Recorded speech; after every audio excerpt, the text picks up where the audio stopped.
Baik, Assalamualaikum warahmatullahi taala wabarakatuh.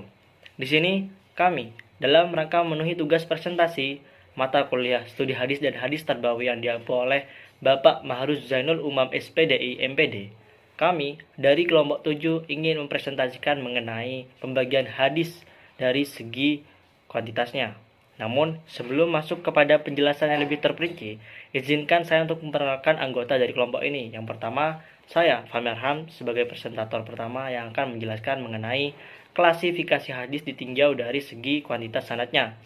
Presentator kedua yaitu Wadatus Soleha, yang ketiga Suci Amalia Hanum, dan yang terakhir yaitu Faizal Fatoni. Langsung saja masuk kepada penjelasan yang pertama. Sudah kita ketahui bahwa hadis dapat juga disebut sebagai sumber hukum Islam yang kedua setelah Al-Quran, karena dalam periwayatan hadis sangat hati-hati dan teliti. Berbeda dengan Al-Quran, dalam penerimaan hadis dari Nabi Muhammad SAW, para sahabat lebih mengandalkan metode penghafalan, sehingga hanya sebagian saja dari hadis yang ditulis oleh mereka. Dengan demikian, banyak periwayatan hadis yang berbeda-beda. Oleh sebab itu, dalam mempelajari hadis secara universal atau secara umum, salah satunya dengan cara melihat hadis dari segi kuantitas atau banyaknya jumlah pembawa sanad itu. Perlu kita garis bawahi bahwa macam-macam hadis sangatlah banyak. Oleh karena itu, sebagian orang merasa kebingungan dalam mempelajari pembagian hadis yang beragam dan memiliki perbedaan. Olehnya di sini kami dari kelompok 7 ingin mengklasifikasikan mengenai pembagian hadis dari segi kuantitasnya, yang mana dibagi menjadi dua. Yang pertama yaitu hadis mutawatir, yang memiliki arti hadis yang diriwayatkan oleh banyak rawi. Dan yang kedua yaitu hadis ahad, ialah hadis yang diriwayatkan oleh para rawi yang jumlah rawinya tidak mencapai jumlah rawi hadis mutawatir. Nah, untuk selanjutnya mengenai penjelasan pengertian dan macam-macam hadis mutawatir akan dilanjutkan oleh presentator kedua, yaitu Wadatus Soleha. Kepadanya saya persilakan. Assalamualaikum warahmatullahi wabarakatuh. Perkenalkan, nama saya Wadatus Soleha. Di sini saya akan mempresentasikan tentang apa saja syarat-syarat dan macam-macam hadis mutawatir. Oke, kita bahas yang pertama yaitu syarat hadis mutawatir. Sebuah hadis dapat dikatakan sebagai hadis mutawatir apabila memenuhi syarat-syaratnya. Nah, adapun syarat-syarat tersebut antara lain yaitu yang pertama, harus diriwayatkan oleh banyak jalur perawi yang menurut adat kebiasaan tidak mungkin sepakat berdusta. Kemudian yang kedua, periwayatannya yang dilakukan harus berdasarkan panca indera. Kemudian syarat yang ketiga yaitu adanya keseimbangan jumlah rawi di awal dan tengah tobakohnya. Nah, mengenai jumlah periwayat, para ulama berbeda pendapat tentang batas minimal jumlah periwayat. Ada yang berpendapat bahwa batas minimalnya itu adalah 5, 7, 10, 12, 20, 40, 50, dan 70. Nah, selanjutnya kita akan membahas mengenai macam-macam hadis mutawatir. Nah, di sini macam-macam hadis mutawatir itu ada 3, yaitu 1 hadis mutawatir lafzi. Apa itu hadis mutawatir bilafzi? Hadis mutawatir bilafzi adalah hadis mutawatir yang lafaz dan maknanya sesuai antara riwayat yang satu dengan riwayat yang lainnya. Contohnya yaitu man kadzaba 'ala muta'ammidan falyatabawwa'u maq'adahu minan nar. Artinya barang siapa yang berdusta atas namaku dengan sengaja, maka tempatnya dalam neraka disediakan. Nah, hadis tersebut menurut Alwi Al-Maliki diriwayatkan oleh sebanyak 62 sahabat. Sedangkan menurut Abu Bakar Al-Bazar, hadis tersebut diriwayatkan oleh 40 orang sahabat. Nah, kemudian macam-macam hadis yang kedua adalah hadis mutawatir maknawi. Apa yang dimaksud dengan hadis mutawatir maknawi? Hadis mutawatir maknawi adalah hadis yang lafaz dan maknanya berlainan antara satu riwayat dengan periwayat yang lain. Akan tetapi terdapat persesuaian makna secara umum. Misalnya hadis tentang mengangkat tangan ketika berdoa. Marfa'a Rasulullah sallallahu alaihi wasallam yadaihi hatta ru'ya bayadun ibtaihi fi syai'in min du'aihi illa fit istisqa. Artinya Nabi Muhammad sallallahu alaihi wasallam tidak mengangkat kedua tangannya dalam berdoa selain dalam sholat istisqa, dan beliau mengangkat tangannya hingga tampak putih kedua ketiaknya. Nah, hadis yang semakna dengan hadis di atas antara lain hadis-hadis yang ditakhrij oleh Imam Ahmad, Al-Hakim, dan Abu Daud yang berbunyi kana yarfa'u yadayhi wudhu munakibaihi. Artinya, Rasulullah Shallallahu Alaihi Wasallam mengangkat tangan sejajar dengan kedua pundak beliau. Nah, kemudian macam-macam hadis mutawatir yang ketiga itu adalah hadis mutawatir amali. Nah, hadis mutawatir amali adalah hadis yang diketahui dengan mudah bahwa ia dari agama dan telah mutawatir di kalangan umat Islam. Bahwa Nabi Muhammad SAW mengajarkan atau menyuruhnya, atau selain dari itu, dari hal itu terdapat dikatakan soal yang telah disepakati.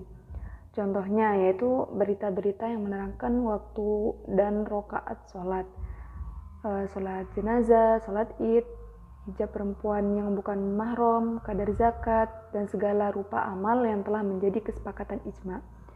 Nah, di sini para ulama dan segenap umat Islam bersepakat bahwa hadis mutawatir memberi faedah, yaitu ilmu zahruri, yakni suatu keharusan untuk menerimanya secara bulat, sesuatu yang diberitakan hadis mutawatir tersebut, jadi sehingga membawa keyakinan yang qat'i. Oleh karenanya, ulama menetapkan bahwa hadis mutawatir harus diterima secara bulat sebagaimana umat Islam menerima Al-Quran. Nah, itu saja yang dapat saya sampaikan mengenai syarat dan macam-macam hadis mutawatir. Kurang lebihnya mohon maaf. Wassalamualaikum warahmatullahi wabarakatuh. Kemudian saya serahkan kepada pemateri selanjutnya. Assalamualaikum warahmatullahi wabarakatuh. Perkenalkan, nama saya Suci Amali Hanum. Di sini saya akan mempresentasikan pengertian hadis ahad dan macam-macam hadis ahad. Pengertian hadis ahad. Secara etimologi, kata ahad merupakan bentuk jamak dari wahid yang berarti satu. Maka khobar ahad atau khobar wahid adalah suatu berita yang disampaikan oleh satu orang. Sedangkan secara terminologi, kata ahad adalah hadis yang para rawinya tidak mencapai jumlah rawi hadis mutawatir. Baik rawinya itu 1, 2, 3, 4, dan seterusnya. Tetapi jumlahnya tidak memberi pengertian bahwa hadis dengan jumlah rawi tersebut masuk dalam kelompok hadis mutawatir. Ada juga yang mengartikan hadis ahad sebagai berikut. Hadis ahad ialah hadis yang jumlah rawinya tidak mencapai jumlah mutawatir, dan bila ditinjau setiap tabaqahnya, hadis ahad ini tidak mencapai mutawatir. Adapun macam-macam hadis ahad, berdasarkan jumlah rawi pada setiap tabaqahnya, hadis ahad ini dibagi menjadi 3 macam. Yang pertama, hadis masyhur. Yang kedua, hadis ajiz. Dan yang ketiga, hadis gharib. Yang pertama, hadis masyhur. Masyhur secara bahasa adalah terkenal atau yang dikenal atau populer di kalangan umat manusia. Menurut istilah, hadis masyhur adalah hadis yang diriwayatkan oleh banyak sahabat, tapi tidak banyak orang yang meriwayatkan seperti hadis mutawatir. Kemudian menyamai tingkat mutawatir pada masa-masa sahabat dan pada masa-masa sesudahnya. Yang kedua itu hadis ajiz. Kata ajiz menurut bahasa adalah jarang atau sedikit. Menurut istilah, ajiz adalah hadis yang diriwayatkan oleh dua orang perawi. Walaupun 2 orang perawi tersebut satu tabaqat saja, kemudian setelah itu orang-orang yang meriwayatkannya. Ketiga, hadis gharib. Kata gharib secara bahasa berarti menyendiri atau jauh dari kerabatnya. Hadis gharib sama juga dengan hadis fard karena keduanya sinonim. Hadis gharib adalah hadis yang dalam sanadnya terdapat orang yang menyendiri dalam meriwayatkannya, atau hadis yang hanya diriwayatkan oleh orang satu rawi saja. Demikian presentasi dari saya. Selanjutnya akan dilanjutkan oleh presentator berikutnya. Sekian dari saya. Wassalamualaikum warahmatullahi wabarakatuh. Assalamualaikum warahmatullahi wabarakatuh. Baik, presentator yang terakhir, saya sendiri, Faizal Fatoni, akan menjelaskan tentang kedudukan hadis mutawatir dan hadis ahad. Hadis mutawatir jumlahnya sangat banyak sekali dan sudah pasti sahih, sehingga tidak bahas lagi dalam ilmu isnad atau mustalahul hadis, karena ilmu hadis membahas siapakah perawi hadis itu, seorang muslim adil, dabit ataukah tidak, bersambung-sambung sanadnya atau tidak, dan seterusnya. Hanya yang perlu dibahas di dalam hadis mutawatir adalah apakah jumlah yang meriwayatkan itu sudah cukup banyak atau belum? Mungkinkah yang sama diberikan itu atau tidak? Baik berdusta dengan jalan yang mufakat atau karena kebetulan saja. Demikian pula keadaan yang melatar belakangi berita itu. Terutama kalau dibilang perawi itu tidak begitu banyak jumlahnya, karena jumlah hadis mutawatir itu sudah pasti sahih, wajib diamalkan tanpa ragu-ragu, baik dalam masalah akidah atau keimanan maupun dalam bidang amaliyah, yakni baik mengenai ubudiyah maupun muamalah. Dan hadis mutawatir memberikan faedah qat'i, yakin, sehingga bagi orang yang mengingkari hadis mutawatir dihukumi keluar agama Islam dan termasuk kafir.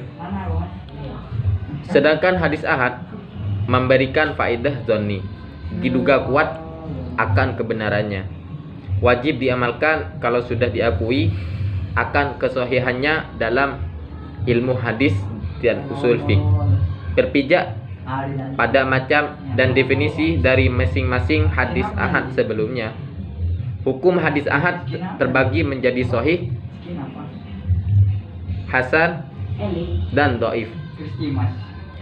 Apabila hadis ahad tersebut sahih atau hasan, maka dapat diterima, makbul.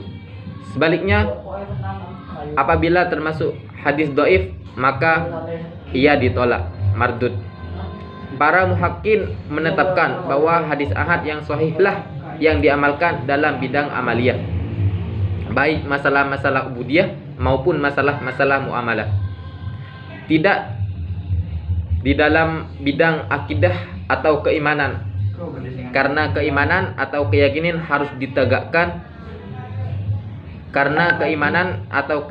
harus ditegakkan atas dasar atau dalil yang qat'i. Sedangkan hadis ahad hanya memberikan faedah zonni. Oleh karena itu, mempercayai suatu i'tiqad yang hanya berdasarkan dalil zonni tidak dapat dipermasalahkan. Dan hadis ahad tidak dapat menghapuskan hukum dari Al-Quran, karena Al-Quran adalah mutawatir. Jadi hadis mutawatir yang memberikan faedah qat'i wajib diamalkan tanpa ragu-ragu, baik dalam masalah akidah atau keimanan maupun dalam bidang amaliyah, yakni baik mengenai ubudiyah maupun muamalah. Sedangkan hadis ahad memberikan faedah zonni wajib diamalkan, baik dalam bidang amaliyah, masalah-masalah ubudiyah maupun masalah-masalah muamalah. Tidak di dalam akidah atau keimanan, karena keimanan atau keyakinan harus ditegakkan atas dasar dalil yang qat'i. Sedangkan hadis ahad hanya memberikan faedah zonni. Mungkin hanya ini yang dapat kami sampaikan, kurang lebihnya mohon maaf. Khud ma sofa da ma kadar, unzur ma qala wa la tandur man qala. Ila liqa. Wassalamualaikum warahmatullahi wabarakatuh.